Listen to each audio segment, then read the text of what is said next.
Welcome back to the First, the Last, the Nerdom, the podcast where we peel back the layers of film history and wander through the strange corridors of cinema's greatest minds and shine a spotlight on the works that earned their place in the Criterion collection. And this week, Criterion Month takes us somewhere dreamlike, somewhere unsettling, somewhere distinctly Kubrick.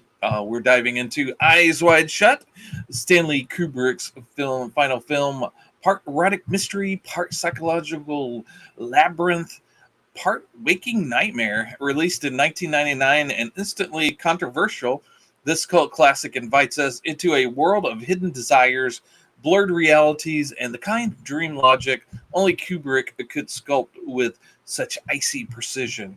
Tom Cruise and Nicole Kidman in peak late 90s mystique anchor a story about jealousy, fantasy, and a secret societies lurking just beyond the polished veneer of everyday life. Mask rituals, shadowy halls, and that unmistakable slow burn tension that makes you feel like you're watching someone sleepwalk through a fever dream. We'll be talking about Kubrick's meticulous direction, the film's hypnotic pacing, the way it taps into fear and longing in equal measures, and why this movie diversifies, ambitious and endlessly debated, has grown into a cult classic worthy of Criterion reverence. So dim the lights, follow the piano notes, and keep your mask close, because we're stepping into a world where nothing is fully seen, nothing is fully understood, and everything feels just a little bit intimate. This is Criterion Month, and this is the First, the Last, the Nerdom, and today we're opening our eyes wide shut. And I'm one of your hosts here. I'm Tom, and I'm here with ML. How's it going? Good. Great intro. You do far better than I do, my friend. Yeah. So this one is kind of like a for as much of a movie that is jam-packed as this one is with Kubrick's, especially from a legendary who died. Well, we'll get into that a little bit later. Mm-hmm. Like his very last offering to the movie god, so to speak. It's almost, because it's chock full of things, it's almost like a blank slate, because you can pretty much put or find something for you to imprint your. So I'm very fascinated to see what your thinking is on this. I have my own, I'm sure, and we'll get into it. This was a very good. I was excited that you picked this one, and I think. Mm-hmm. If I recall, like this was kind of like one that you'd kind of always wanted to talk about or get around to or whatever. Like since we started to do this thing, but we're like, nope, we'll hold off. We'll wait to do the bigger ones until we get a little bit thing. So that day has arrived. This week has arrived, and man, did yours have a lot of commentary that you absorbed? Because I watched this at least 2.5 times this week. So how about you? Yeah, I did pick up the. Criterion this week. That was I think the big impetus to cover it this month is because it came out on Criterion this month and they had the big sale this month. So right. So that sort of ignited our idea for the Criterion month thing here. And so that's it's the Criterion release was supervised and approved by the director of photography, because of course Kubrick's not here to put a stamp of approval on, but it was Warner Brothers that kind of did the final print of it with the color correction and everything. So with the Criterion collection, they had the director of photography do his pass for what he thought him and Kubrick would have wanted as a color corrected final pass for the 4K. Yeah, awesome. Yeah, so I remember this is one of my favorite movies that I like to watch periodically. Not as, for some reason I like the Penelope Cruz one. Not that. Let's see. What dreams may come. Damn it, I always mess it up. Anyway, doesn't matter. It's another Tom Cruise Penelope Cruz movie anyway. This movie is very graphic, and it is very I kind of remember hearing about it when it came out. I do remember lamenting or hearing lamentations of the this is basically pornography on screen, all but name only. But that's just not true. But and those people that had that knee jerk, 30 plus years ago, well, whatever, damn near 30, they were wrong.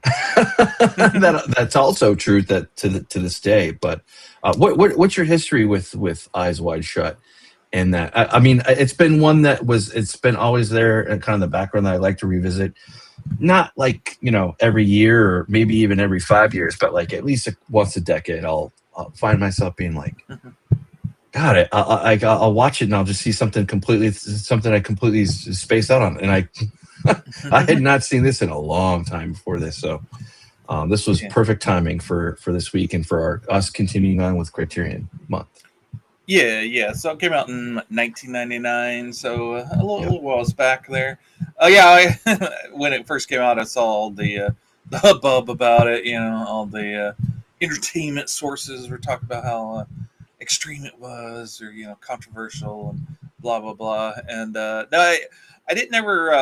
It didn't seem like something I'd want to watch, so I kind of held off on it for the longest time. But yeah, it wasn't until the last decade that I partook in it. I picked up the Blu-ray. I was like, well, I like most of Kubrick stuff, so and this is one of them I hadn't ever seen, so might as well check it out. So I finally checked it out, and with all the controversy, and it doesn't have the reputation of being his best work. So when I finally saw it, I think I appreciated it more than because I was like, well, it actually has something going for it. But yeah, and then that was probably a little over a decade ago when I first watched it. So I'm watching this again.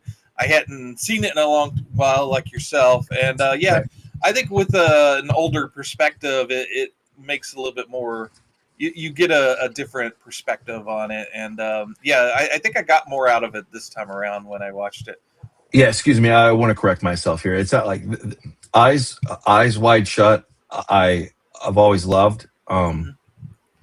I'm confusing it with the Vanilla Sky one, which I do. Up until like when I was younger, I would watch that every couple of years for whatever reason. I love that movie. It's kind of ish. There's a mask and there's some confusion. Not really. There's two very different movies. But sorry, I didn't want to misspeak. But it's not that I don't love Eyes Wide Shut or whatever. It's just that Nicole Kidman and Tom Cruise. I mean, and I'm big fans of them both, or at least their work. Not all periods of their work, but I can appreciate them for different ones. The one thing I did want to see that does have some connective tissue with and we didn't necessarily cover it, but there was a movie in late 2024, actually around this time in December, that was December, January, 8/24. It's called Baby Girl, Nicole Kidman. Funny little thing about that that I wanted to get into a little bit, or that was connective tissue with this, was in '99 when Nicole Kidman did this movie. She was married to Tom Cruise, and the thing that happened was that Tom Cruise divorced her. In like 18 months after this movie it wrapped up, they were donezo. And then in Baby Girl, 2024, 25 years later or so, Nicole Kidman finds herself being divorced again. But this time it was her initiating the proceedings, although with her marriage to Keith Urban. But but I just thought that was interesting. They're unrelated as far as like the reasons why they divorced, but it's career related, at least the rumors, and that's something we'll never know. I just thought that was very interesting because in this movie, she is both sexually charged movies. Very, but it is much more so on Nicole Kidman's side. This is the part of the thing of like where I do think the criticisms of like, and you do see different eras of movies like where women actresses, are anyway. It's just an interesting conversation. That's not for this week. Maybe that's another one, but holy shit.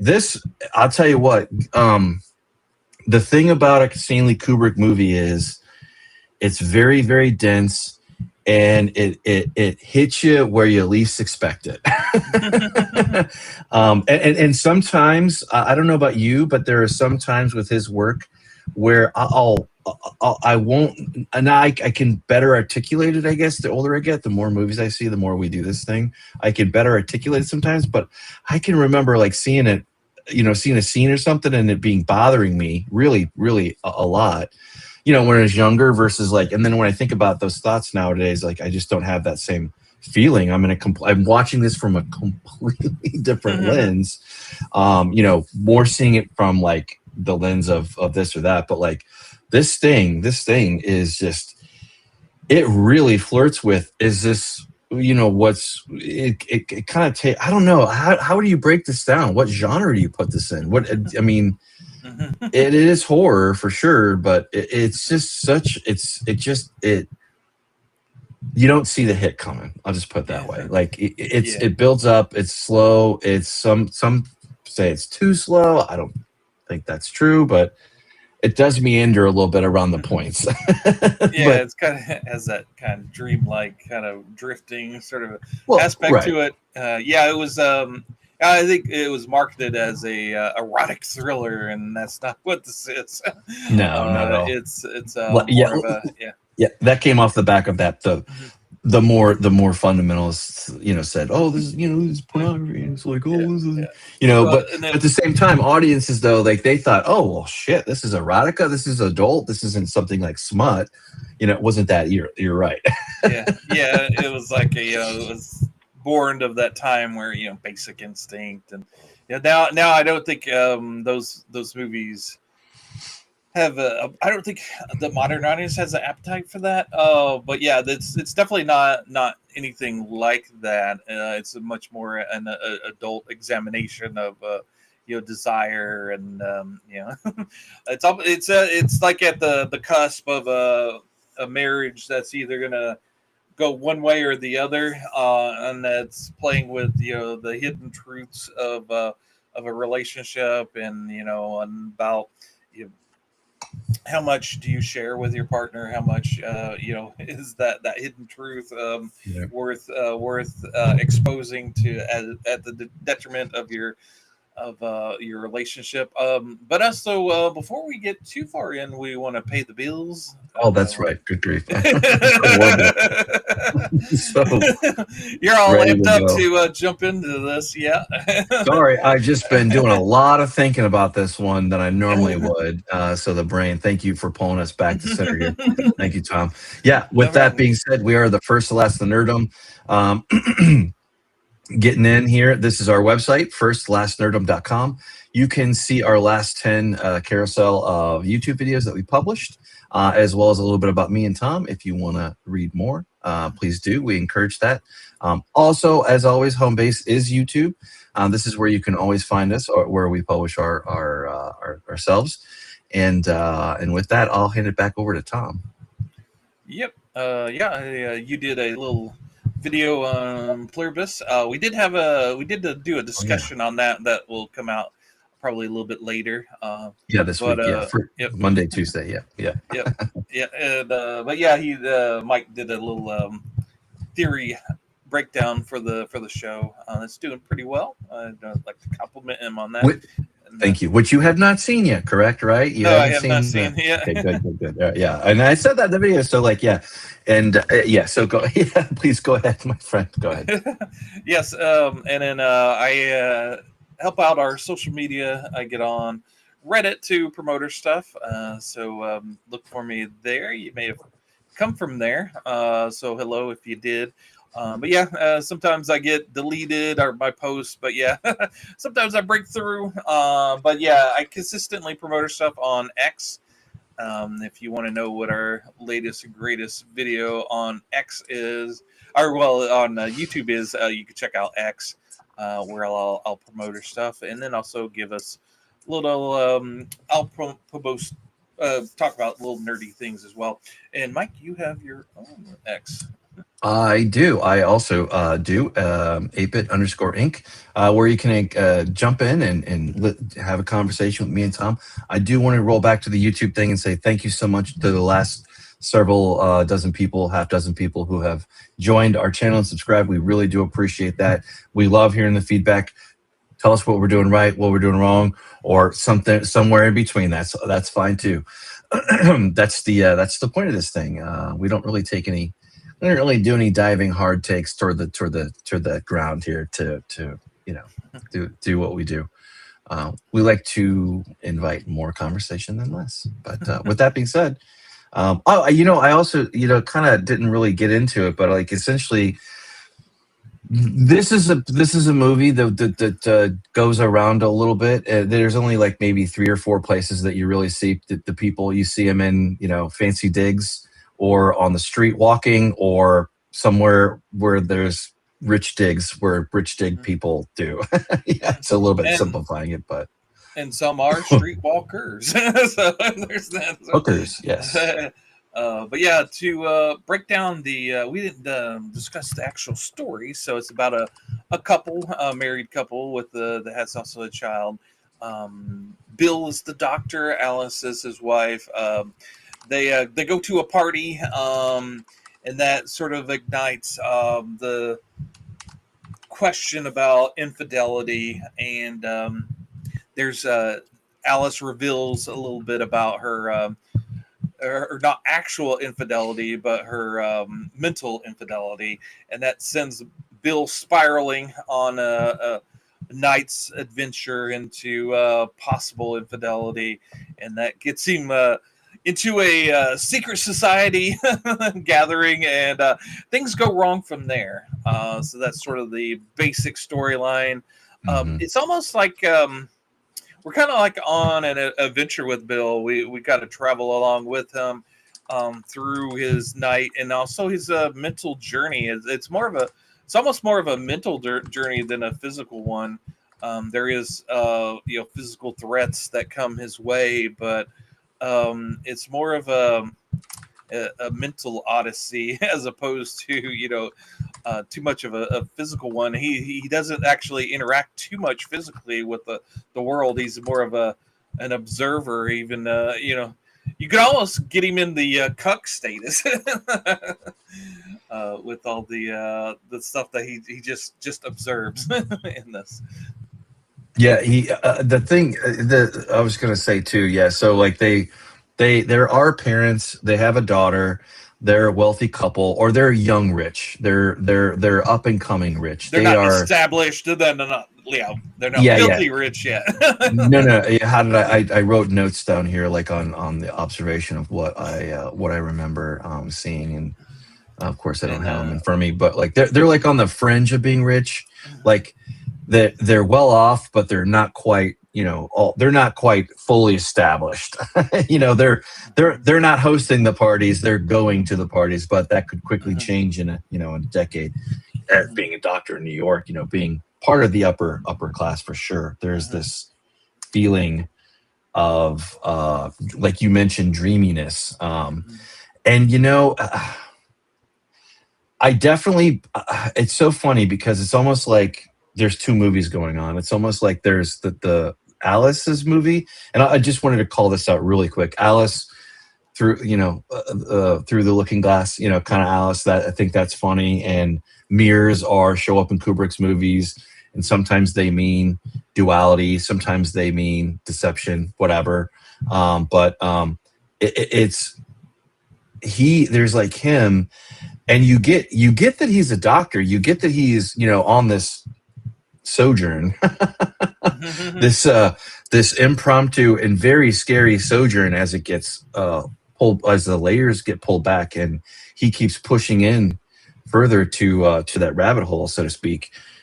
Meanwhile, she is kind of like I don't know. It's like it's almost like they're both disconnected in a way from each other.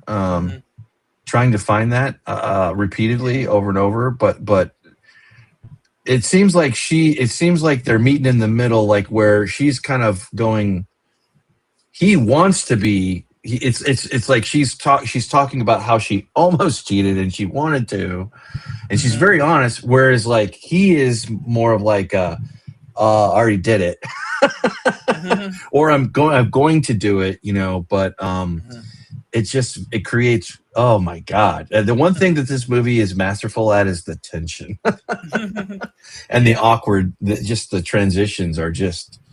Yeah. And the first time I watched it, I remarked on how there's not a whole lot of chemistry between Cruise and Kidman, but I think that's intentional. I know Kubrick. I noticed that too. Yeah, Kubrick. There's something off with him in this movie. Yeah, Kubrick But really puts them through the paces. Like, one scene I read where he had Cruise walk through a door 95 times just to get it right. Really? Yeah, and so and I know Cruise actually got an ulcer from the movie that he didn't reveal to Kubrick because he didn't want to, upset him or whatever. But yeah, it's I think he wants because it's like I said, the movie starts where the relationship's sort of on the edge, and I think there's a scene where the very first scene, I think, when they're in the bathroom and they're talking, and she asks him, how do I look? Oh, you look great, but he's actually not even looking at her. There's that sort of they're going through the paces at this point in the relationship. So I think that was intentional that there not be a chemistry, but for most movies that you want to have that relationship solidified at the beginning. So it's kind of off-putting that they're already on the outs at the beginning of the movie, that you're just kind of being dropped in without any fanfare into this thing. Also, I'd like to point out that this is inspired. The movie says inspired by a novella from 1926. Translated to Dream Story is the title. The German translation or German title is Traumnovelle, I think, but I'm probably mispronouncing that. And the written by Arthur Schnitzler. I haven't read the story, but evidently it's the movie's pretty closely based off of what happens in the story. Some of the details have been changed. Like, I think it takes place in Vienna, and this takes place in New York.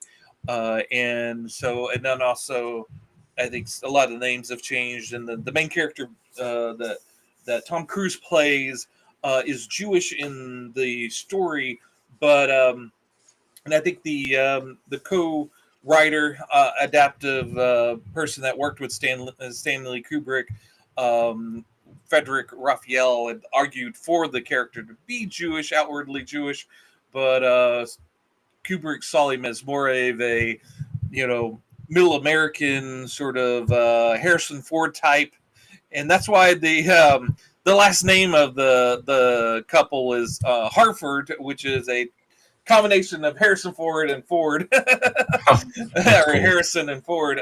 So yeah, and at one point he wanted Harrison Ford to play the character. They went through. He's been wanting. He read it early on in his career, and it was going to be I think after he's going to do this movie after 2001, A Space Odyssey.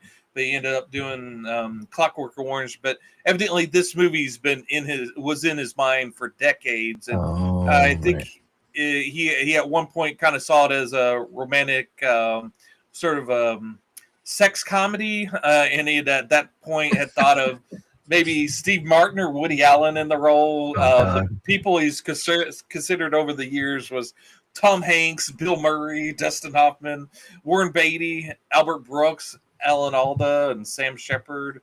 So yeah, he's kind of went through the gambit. I also read like Johnny Depp. So, but yeah, he decided on Cruise and Kidman because I believe at the time Kidman was they're doing Portrait of a Lady, and Tom Cruise went to visit Kubrick and solidified them being in the movie. So yeah, it's kind of interesting backstory and also I read where the story didn't get translated into English until after the movie came out, and that was at Stanley Kubrick's assist. He insisted on that. I guess so that people wouldn't read the story before the movie. It's interesting that he had that kind of pull to make sure that some book didn't get published in English for so long just because of this movie. Absolutely. Yeah, no. this that was a different time too. And when you have a living legend like Kubrick, Mhm. it's going to be different, especially, and not even mention like that the power couple of the of the at the height of the decade or whatever, or riding the decade out or whatever. Didn't it also take this it wasn't quite 2 years, but it was closer to 2 years than 1 year as far as it goes for like shooting it. It was like a really elongated Yes. process. And wasn't that due to or partially related to Kubrick being the very precise director that he is, and the world building? Would you say, or no? Yeah, it's 14 months, I think 400 days. It's on the Guinness Book Yep. of World Records for the longest film shoot. So it's it's a little over a year, and and that's kind of interesting because he had a exclusivity contract with Kidman and Cruise. They were signed on until Kubrick signed off on them being off the project. So everybody was in for the long haul. I know he tried to get someone else to help him with the script, and he didn't want to get roped into a Kubrick project that was going to tie him up for a long time. So his longtime collaborators knew knew what they were getting into if they signed on to a project like this. But it's kind of interesting. It's such a long and exhausting thing. And then the surprise. He put in. Gave one of they said Warner Brothers says his final edit, but who knows. But he gave his edit, one of his edits, for the approval of Cruise and Kidman, and a couple of the Warner Brothers execs were there and watched it as well. And then Right. 6 days later, Kubrick passed away, so he didn't Oh. completely finish it. There's arguments one way or another whether that was his completed vision, or if he still had some things that he would have done. He was known for tweaking a movie up until almost the release hour of the movie. So he would probably have messed with it if he had the chance. But evidently, some argue that it was just minor tweaks that he would have done. And then the music hadn't been formalized and everything. But I think from what I understand, he didn't do too many different what they call coverage. He shot what he wanted.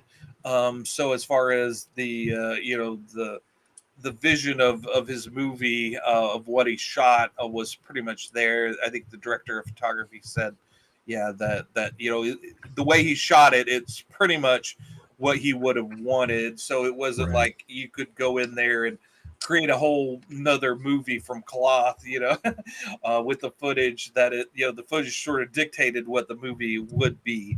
Right. So and I think one of the things that people had a when it got taken away, and the Warner Brothers finally did the final pass. I think I read where Sidney Lumet, who's an actor in this, had a kind of a hand in the final thing of it. But I think the director of photography was never like fully happy with the color correction and the final process they did for the actual movie. So he was happy to go back with Criterion and do the final color process for this. If you want to what at least what the director of photography wanted, that's probably the edition of the movie you'd probably want to get. Of course, it's unedited. When it was originally released, there was they wanted an R rating, so there was some BS about them putting some digital people in front of some of the sex that was going on in the secret society, party that Tom Cruise's character goes to. There was a big hubbub about that, and how that kind of tarnished the vision of Kubrick. So it's uncut. Like I believe the earlier Blu-ray was uncut, but This is probably closer to the vision of Kubrick as any other. And I will say that the 4K was really good.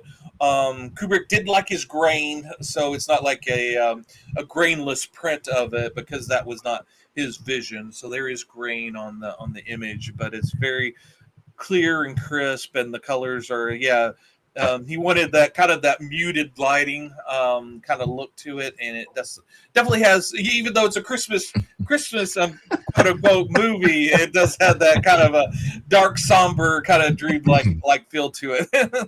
Well, and Kubrick was a master of really world building, scene building, everything really, just the whole in his own unique way. I mean, obviously some others, like they do it differently, but red is a primary color. White is also a primary color in this too, not from the sense of like the actual color, but from the actual like white light, kind of like that plays a part here, but it's always in the background, and you do get, looking back at this, like when I first saw this originally, I remember thinking like, oh man, Tom Cruise did a really good job. Now, and kind of not really caring about, or not that I didn't care about Nicole Kidman or whatever, or other actors or whatever, but obviously the primary thing is it's Tom Cruise. Now as I look back, I can see that it's not that he did a bad job. It's just that you kind of understand that Tom Cruise has a range, and he pulled off. He didn't do anything wrong per se, but he does. His performance does give the air, and this is why you kind of, I guess, could excuse it. There's a distance there between him and you. You're seeing you're literally seeing this movie is constantly stepping in and out of worlds. And what I mean by that is like there is a symmetry to this. Beautiful. Like there is like all the one big scene that is famous, always is famous for this movie, which is essentially the cataclysm or the catechism scene of dark, like this bizarre ritual that's playing out, whereas before that, the party that you see before that one, before they introduce, is the faces are not covered and the bodies are covered, and then the inverse where you have this thing like where the bodies are not covered and the faces are. So it is just this very playful interaction that just causes you to kind of, you're kind of, like where Tom Cruise is looking left over here, like whereas his wife is looking right, like she's looking inward and he sees it, but he also is looking over. It's just very interesting how they play each other up, and of course there's innocence taken, not, or the opposite of that. Then there's, older and younger. There's this dichotomy of these things. I don't know. What do you think? Like, where do you start in on with this psychological thriller that it screws with the audience? It screws you with you just as much as it does with the characters. It is very circular, I will say that. But I don't know. What do you think? What do you dig in on? Yeah, there's different. Yeah, Kidman does an excellent job. She's only in. She's not in the movie as much as Cruise, obviously. But she's very impactful in the scenes that she is in. There's this scene where she confesses her mental infidelity with seeing this Navy man and having this whole erotic affair with them in their mind. Letting her husband know about it, and that's what sends him off on a tailspin. We don't know about his infidelities prior to that. Maybe he has, maybe he hasn't. But this kind of sends him off on a quest of infidelity. And his quest, it's a bit dreamlike, and also you wonder, since you're seeing it through his eyes, it's you wonder about faulty narrative.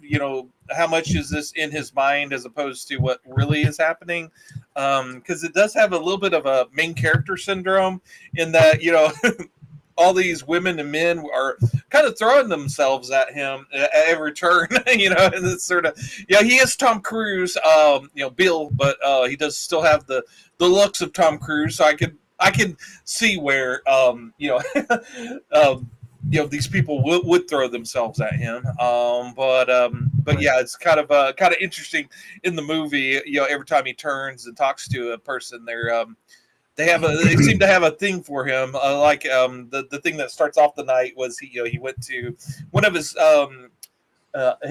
patients has passed, and he goes to comfort his the daughter of the patient, and then she ends up confessing her love for him, and that's kind of a sort of what kind of sends him off on this journey. You know, obviously he kind of rebuffs her, you know, because you know her boyfriend that she's going to marry is showing up in a few minutes, and yeah, it kind of throws him off, and but there's like all this, and he keeps having these mental images of his wife having, you know, wild, passionate sex with this this Navy guy that she confessed to having a thing for, and so that's sort of like the backdrop, and you know, also it even though it takes place in New York, it was all filmed in England because Kubrick was afraid to fly and he wasn't going to go to New York to film this thing. So they ended up actually building a section of Greenwich Village in Pinewood Studios. People that's watched our show in the past, we've talked endlessly about Pinewood Studios, where they filmed a lot of the movies that we talked about. One of them in recent times was Legend. But yeah, they built a whole section of Greenwich Village. So from what I read, it's pretty detailed and pretty accurate, but I think that probably adds, even though it is New York, but it's not, that adds to the dreamlike nature of it, because, you know, it's not quite New York. And then one of the things that kept kind of striking me was when you know, Bill and Alice are in their apartment building. You keep getting glimpses of New York outside the window, but it's obviously sort of a fake New York, you know. So you know, the skyline looks the same from every window.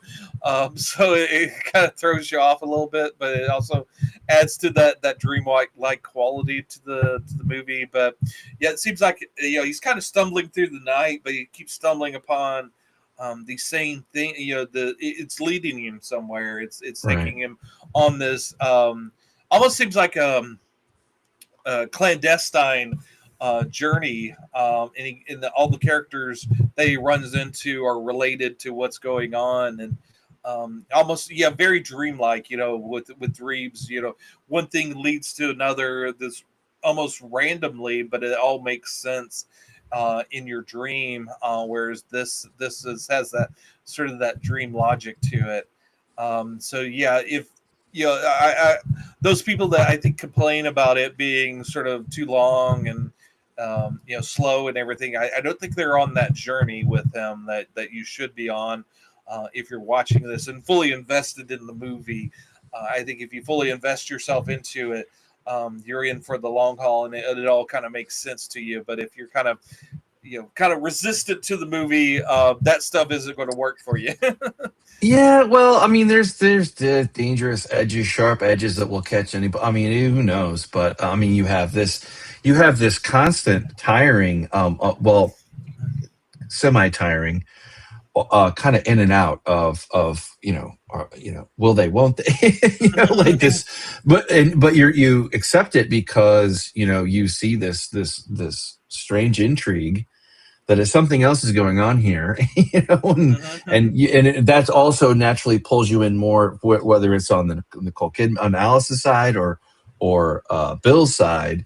You know, Dollar Bill, Dr. Bill here is used to being in control and having his way, and also this is just a 2025 mic thing, ML thing, but like when I think of Tom Cruise, I cannot accept that his name is Bill. Even as a character name, like that's just like your name is not Bill. There's just no way. You're not a Bill, you're not a Bob, you're not a Frank, you know, you're more like a Frank than you are a Bill. But I digress. But like, but it just goes into play with that. They have their daughter, they're a young coming family. And they're navigating this yeah it's sort of like they have the perfect here, like you were saying, perfect young couple life. They have the nice New York apartment, fancy New York apartment. He's got the job. She's sort of in between. She was an art gallery director, but she's kind of looking after the kid, but yeah, so they sort of have the perfect New York life, with potential to be even greater, with his like you said, with his profession, but it's still not enough. There's still that mental turmoil that kind of reels them through. And then I like that he has that sort of that dream odyssey at night, and then in the morning he becomes almost like a detective. He's trying to figure out what he just went through and kind of find the reality of it. And I like how he's flashing his medical license like it's his detective badge or whatever, his police badge. Right. Right.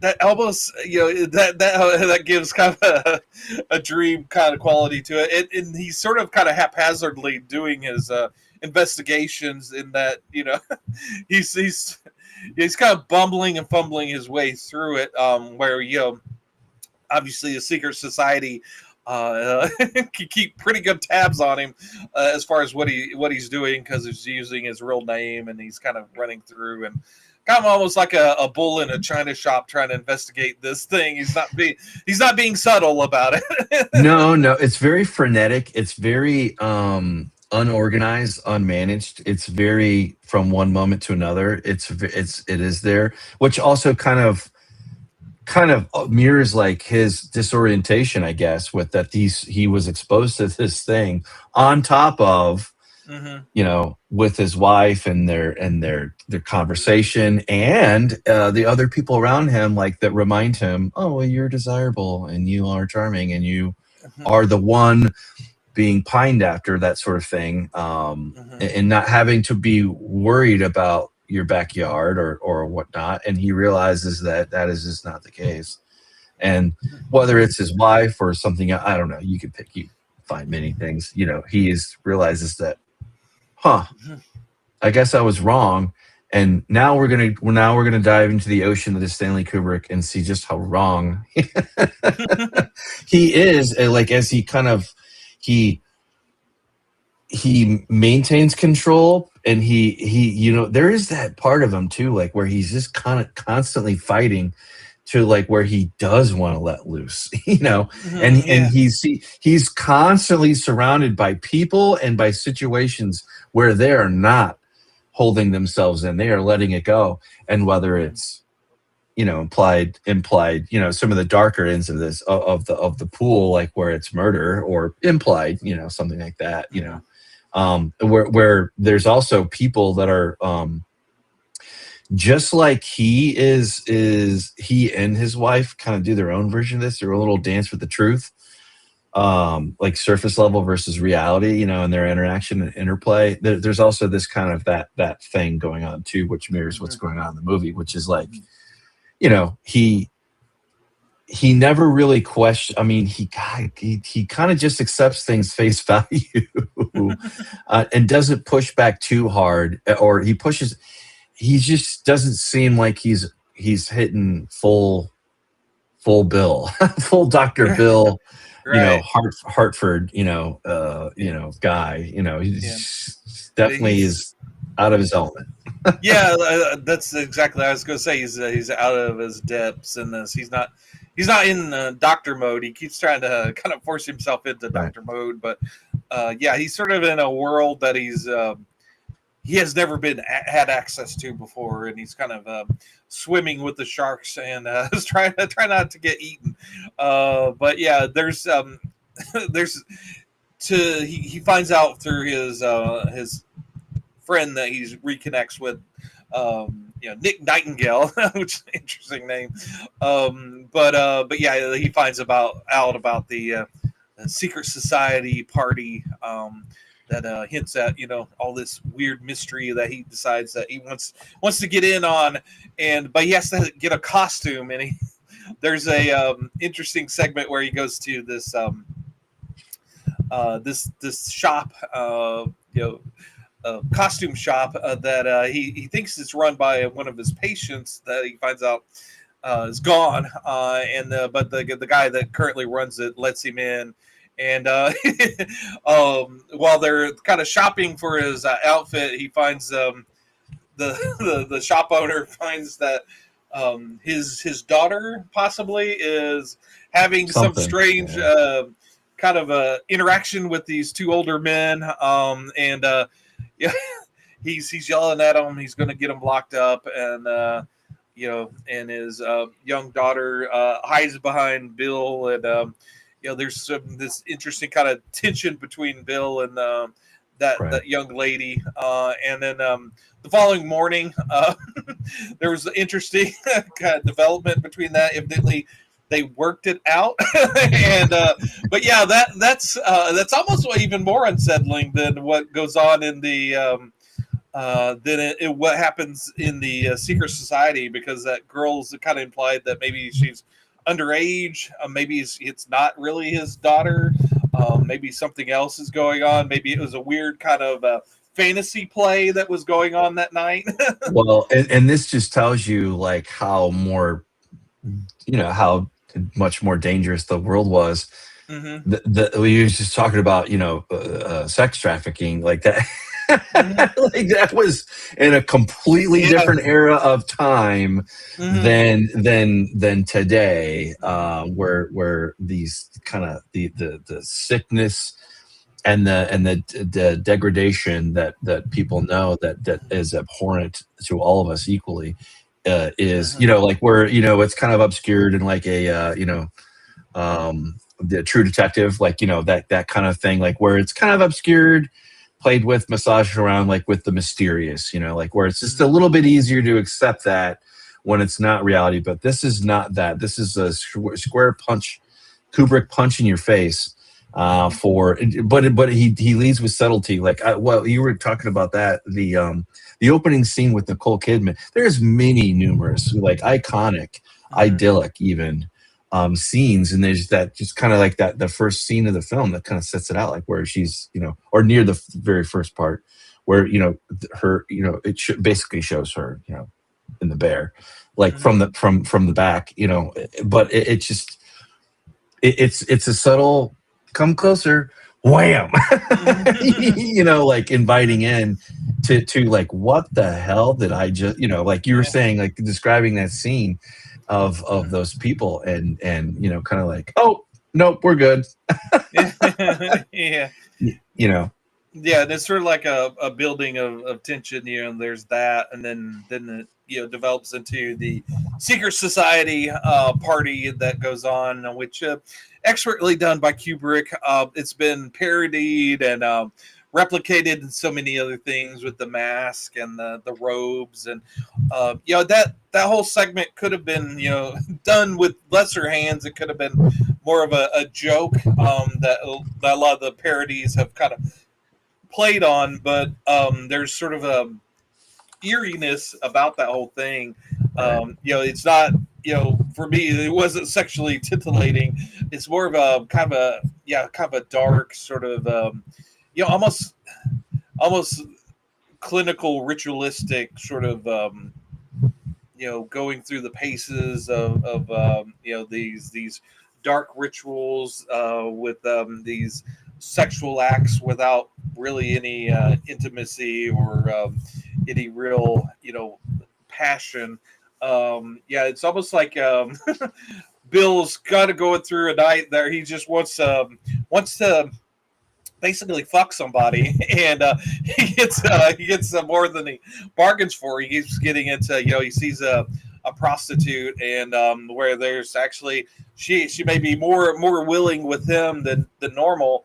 It's mutually kind of given, but he's interrupted by his wife with a phone call, and he gets pulled away from that. That's probably, even though it's a prostitute, that was probably going to be his most, if he was going to have an affair or have sex with a woman, that was probably going to be his best bet, which actually turns out to be almost maybe not so. Because it reveals later that she might have had AIDS, HIV. So that would have been kind of a bad thing for him if he had gone through with the whole thing. But yeah, there's all these traps and hidden traps within this world that he's kind of traipsing through. Well, it's funny because there's kind of sort of no implied cost to actions. I mean, right, yeah. like what I was just trying to think and suss out was I just had this thought about, there is kind of a mystery element here to this, and loosely defined, that is in the noir genre. This I don't think anybody would confuse this for a noir at all, but I would say that it does kind of set itself up in a circular kind of a story similar to like the giallo version of like a noir, like where it's a little bit, the thing where that doesn't work out for this though is because it's just a lot of shadow and mirrors, and you're not quite sure what you're sure of what you're seeing, but but when you try to go find it, you don't know what mirror it bounced off of, like where the image came from. So it still leaves you in the thing of like, did anything really occur here aside from right. The confirmation of you don't quite know what you think Yeah, it goes all in on that dream element to it. With the dream, there's all these dangers, physical Right. dangers that you run through, but you're never really in danger. And when you wake up, like at the end of the movie, when they wake up and kind of wipe away all the infidelity, thoughts of infidelity. No one seems to have been harmed. Possibly, there's also this running through it where the night or the day after, he kind of tries to track down his buddy Nick Nightingale. There's kind of sort of mystery of what happened to him. He checked out of the hotel, but was it under duress or what's going on there? There's a fun scene with Alan Cummings, who's kind of playful with Bill. Very flirtatious. Yeah, very. You caught that so. too? Yeah. Yeah. There's like that fun interaction between the two, which there's a lot of could have been throwaway scenes that within Kubrick's hands becomes kind of sort of, depending on who you are, you probably have your favorite scene from this movie, and every one of them kind of potentially can be a favorite scene because of the standout performances of even the smallest actors, or bit actors right. that are there. But yeah, so there's that, and there's kind of a question of, there's when he's at the big party, secret party, this one masked lady keeps trying to save him, and there's sort of a mystery as to who she actually is. Was she the lady that he saves at the Ziegler's party, the big shot doctor's party? She has an overdose. Is that lady? Is it the prostitute that he almost has a relations with a little bit later? The other night. Who is she actually? He goes to see, and then he thinks maybe that lady is he reads about this lady having an overdose, and is that lady that took on the responsibility of him and letting him leave the party unscathed, and what did the secret society have her killed with an overdose, or not? And then the big key scene at the end, spoiler alert, the doctor his doctor guy kind of reveals that he's in the society, and all the bad things that Bill thought happened didn't really happen. It's all swept under the rug. And whether or not you want to believe that guy or not. And frustratingly, there is no real pushback from Bill. And of course he's kind of already hit the apex of his. Or he is just before his apex, where he gets punched in the nose with the whole mask on the pillow.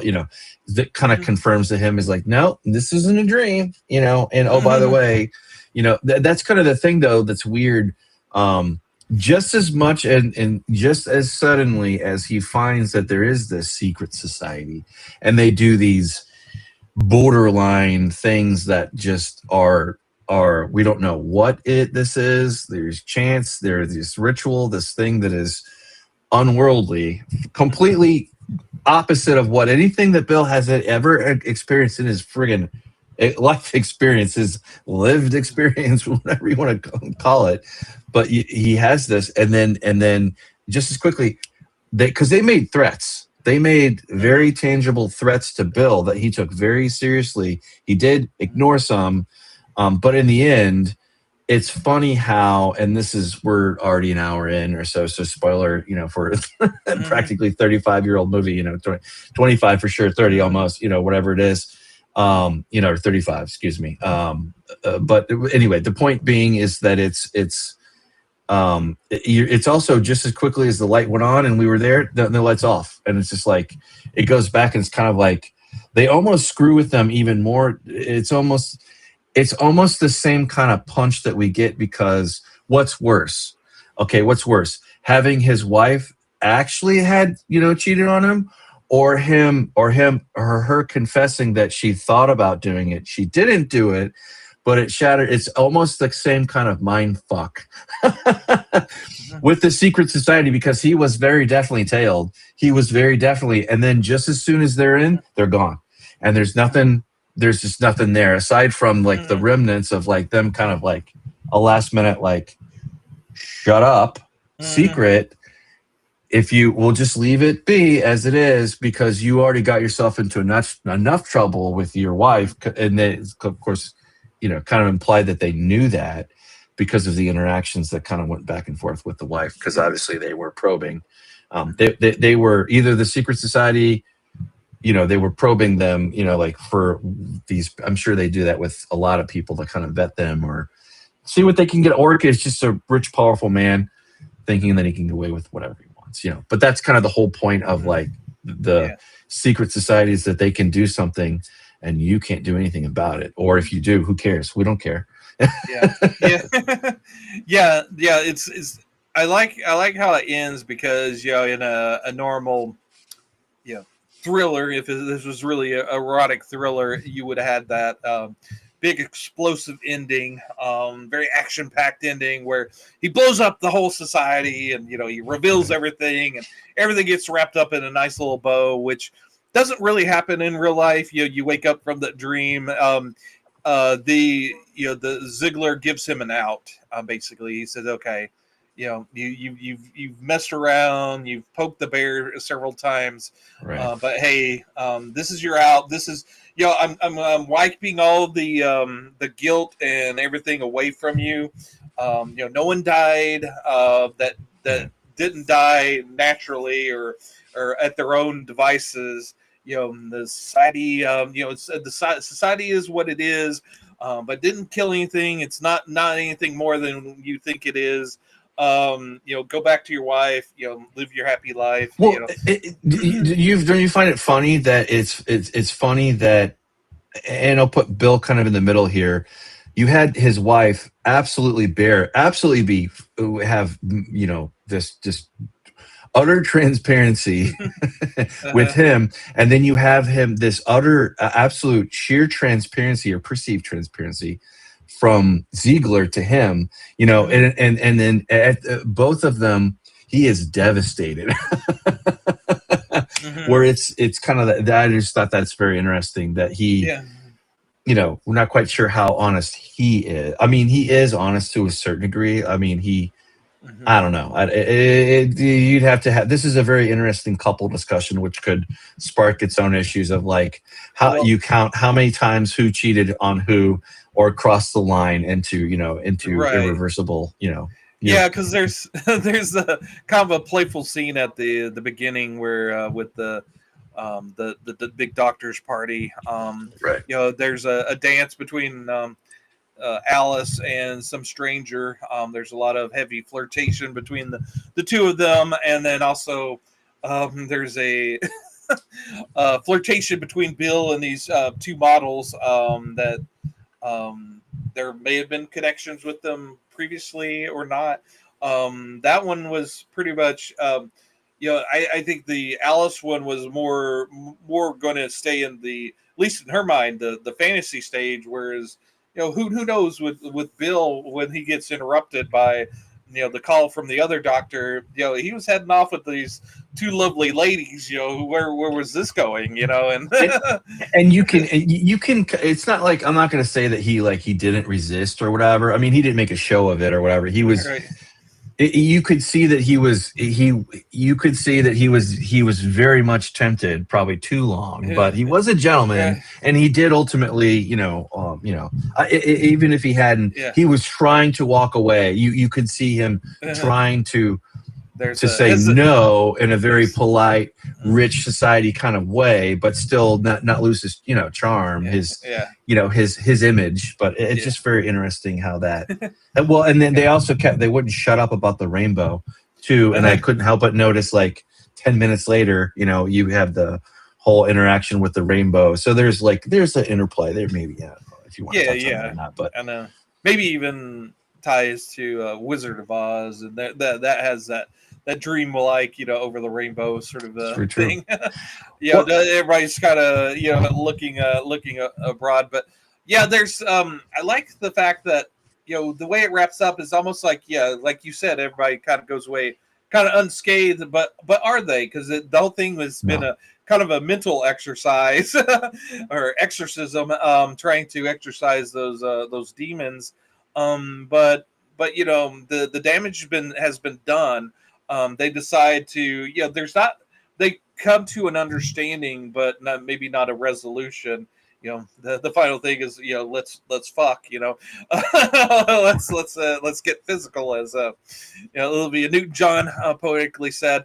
But the mental is still there, and it's still brewing, and there's right. this whole movie's kind of was a mental exercise between the real Tom Cruise and Kidman, and it's pretty telling that a few months later to a year they're divorced.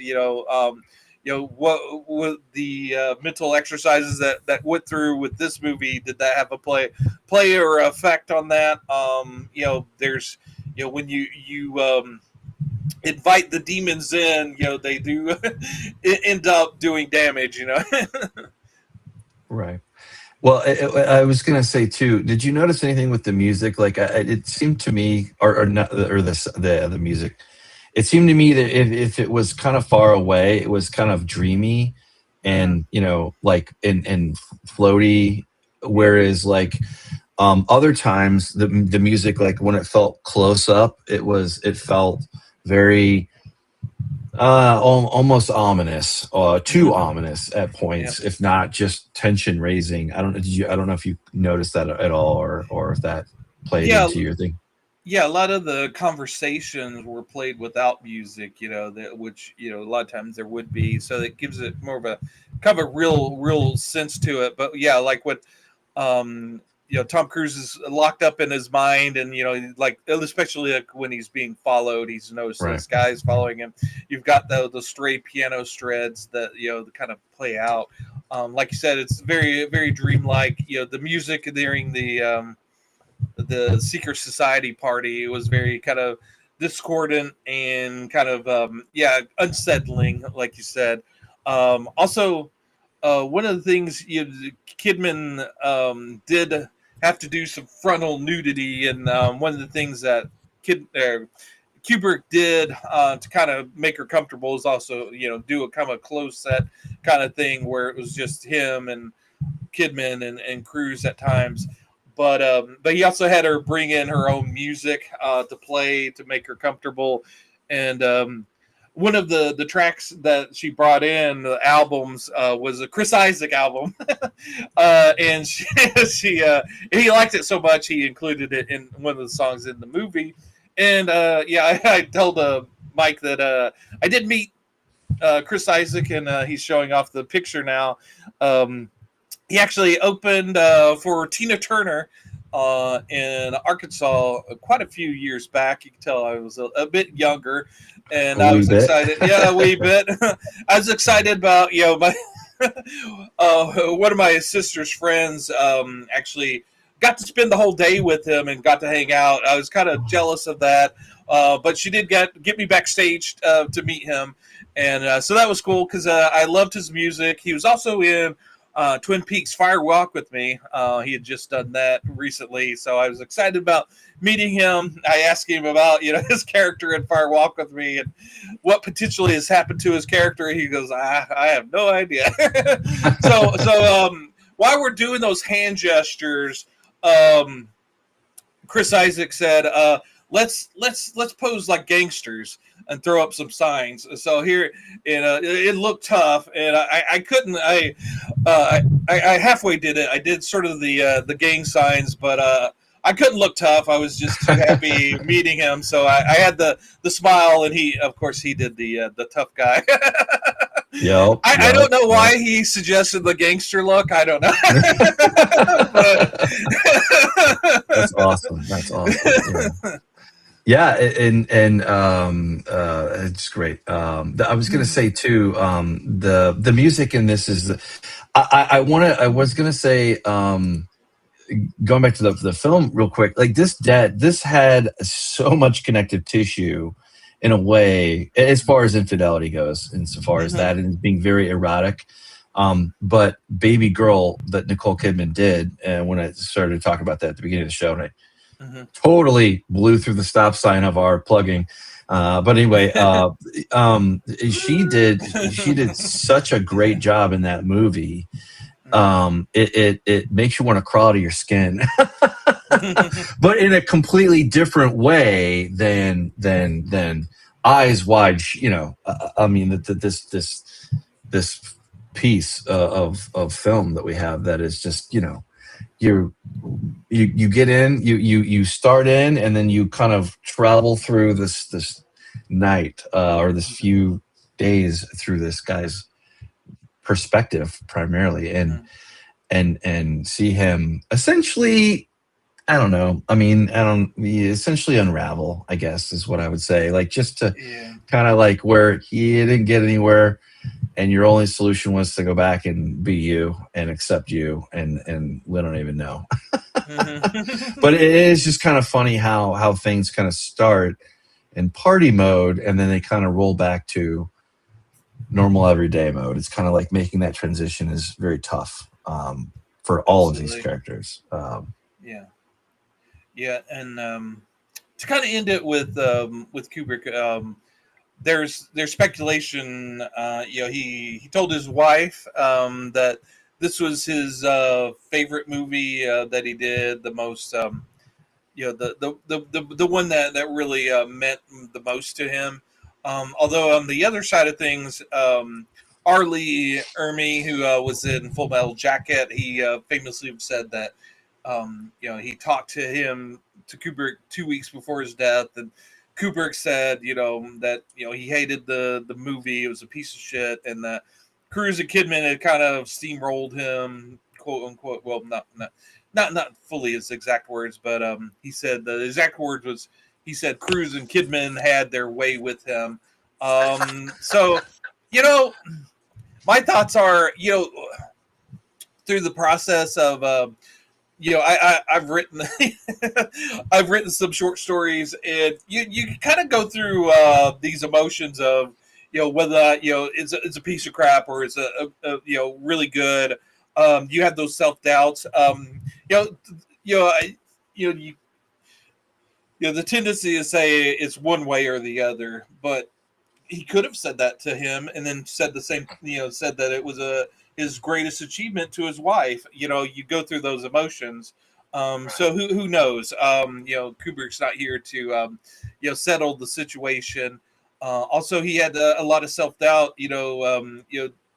Byron, Barry Lyndon. Since it wasn't a success for a long time, he was kind of down on that movie. And then I was watching this documentary that's on the disc that I have. He saw it years later. And it's like, oh man, that is a great piece of work, piece of art that I did there. And there were his guys that are with him were like, yeah, see, we've been telling you this whole time that was great. So as an artist, you do have those self doubts, and who's to say what his ultimate vision or thoughts on the movie was going to be? Because unfortunately, he never got to see it, completed, released, right. Completed as a whole. And so some people consider this an unfinished work. Some believe it's is finished. It's up for you to decide. I saw that you pulled up the 4K. We're this is Criterion month, this month of November, and this just got released and it's on sale. Look at that! Criterion's giving you a little Christmas bonus early.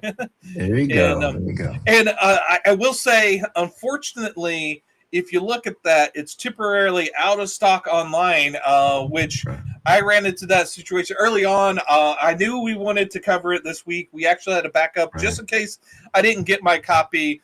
I didn't want to pre-order because, what Barnes & Noble's does is it hits that release date, then they mail it out to you. So I didn't know if I'd get it in time for this weekend with all the, holidays and, postage and all that. So I wanted to pick it up at the store, but with stores, you don't know if they're going to get that in or not. One of the things I found with Barnes & Noble's, now I'm not getting paid by Barnes & Noble's to say this, so it's unsolicited, but they do charge a little bit more for their books than say Amazon and whatnot for the most part, but their service is quite nice. So for store pickup, I right after midnight when it was released, I could set it for pickup and select and pay for it, and all I have to do is go into Barnes & Noble's and pick it up.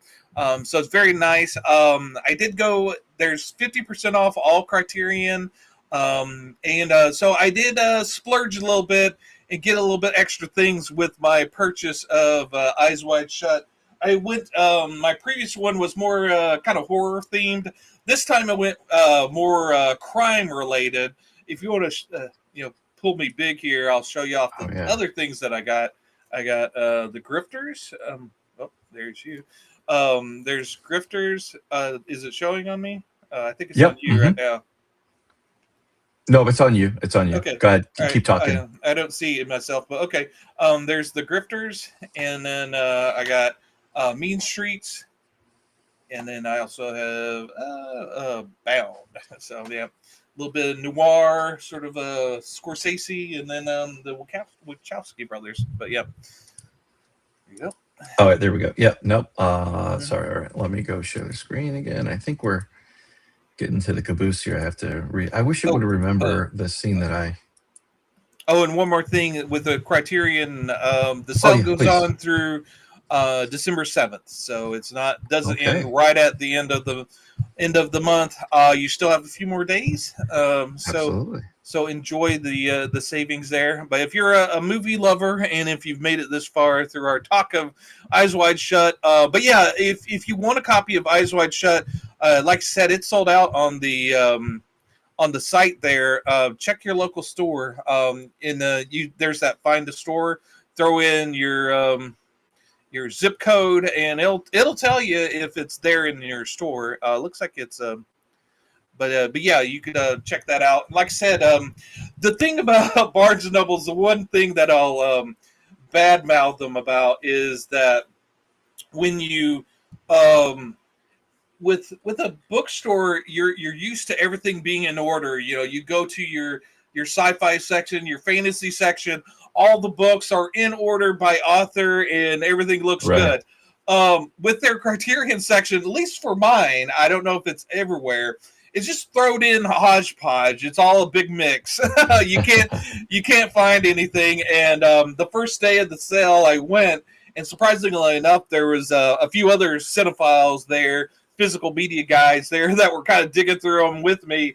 And one of the guy goes, every time I think I figured out their order of these things, I realized that I don't know. And I said, there isn't an order to this. It's just a chaos. And so, yeah, the first time I was looking for a few of the titles, one of them being that Bound one, and I couldn't find it when I originally looked. So when I did the store pickup, I threw the ones that I wanted in there and let them dig them out. So that might be a good... do, the bigger ones until... Awesome. Yeah. All right. I'm gonna. I think that's all we had to share. The thing, just to say, if you made it this far, like Tom said, this is obviously a noteworthy film. Well, no matter what you like it or not, beginning or end, I will say there is something about being an older, apex. At your height, going out like he did with this, but there is something to be said for being lecherous and old. Like Heinlein kind of went out like that on that. There's, it kind of happens. But I will say though, everything that you see in this though is very tasteful, and apropos to what's being discussed or talked about, or kind of. It's shocking. Don't get me wrong, but it's not like it's in our or NC-17, just kind of, pornography or whatever. It's not like that at all. So, right, but anyway, it's not outrageous. Yeah, but if you could also just kind of walking out the door here, we're going to point to the sign here and just say, you can always catch us at FirstLastNerdom.com. There you'll catch us. Also, that at the same on YouTube, and we. I think we did a pretty good did justice for this. Like I love this. It's not like a quick watch, you 2 hours and 40 minutes. Yeah. It is heavy. It is heavy in that regard. But it is definitely its own unique psychological merry-go-round carousel of insecurity, of waffling between being sure or certain and just being nope. Yeah, it's it kind of explores that it's almost never explored in movies, where infidelity is usually real infidelity, right. Whereas this is all in the mind implied. For the most part. Yeah, it's all in is the mentally cheating, is that the same as cheating, and does it have the same emotional impact, which this movie kind of explores, and it's a great effect. Like Mike said, it's a 2 hour 40-minute movie. Now, a lot of times with a Marvel movie that's that long, it's sort of exhausting physically, because you're just, it's all these explosions and whatnot. Whereas this is more of a mental exploration, and as long as you're willing to go on that journey, it doesn't feel like 2 hours and 40 minutes. You do feel like you've gone through a journey, but it uses your time beneficially, as opposed to just throwing a bunch of explosions at you and walking out the door. I wouldn't say you're always walking into it for no matter what. You're never sprinting. You're never sprinting into it. Like you're taking a stroll, and as you go through and you see the left and the right, and you see the scene in the tour and in the tour guide.